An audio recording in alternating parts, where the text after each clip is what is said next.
Գյուղատնտեսության ոլորտում նոր արարական ու արդյունավետ գաղափարների գեներացումը վարչապետ Կարեն Կարապետյանի ու ֆերմերների հանդիպման օրակարգային թեման էր։ Համարձակորեն որակ փոխելու համար վարչապետը կարևոր է համարել հենց գյուղատնտեսներից լսել նրանց խնդիրների ու հաջողությունների մասին։ Եթե մենք ֆերմերությունը, կոոպերացիան չզարգացնենք, մեր գյուղատնտեսությունը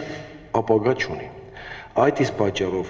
ինչ լծակներ, ազդակներ անենք, որպեսզի ֆերմեր դառնալը դառնա ձեռնատու, ես պատրաստ եմ ամեն ինչին գնալ։ Գյուղատնտեսության բոլոր ոլորտների հիվանդությունները գույքագրված են, լուծման ուղղությունները որոշված։ Ախտորոշումից պարզվել է առաջին խնդիրն արդյունավետության պակասն է։ Վարչապետը վստահեցրել է, որ գյուղնախարարության հետ գոտիավորումից հետո գյուղացուն տեղեկացնելու են, ինչ մշակել, որ առավել արդյունավետ լինի։ Ոլորտը զարգացնելուն կօգնի նաև հաջողված ֆերմերային տնտեսությունների փորձի փոխանակումը։ Շուրջ 12 տարի զբաղվում եմ բարձրարժեք բանջարեղենի մշակությամբ։ Այս մշակաբույսերի մեջ կարելի է մի քանի բույս ընտրել, որը գոտիավորման հետ կապված նույնիսկ աբարանում երկրորդ բերք ստացվել։ Հենց այդ է հասկանում ես, ձեզանից ինչ եմ ակնկալում։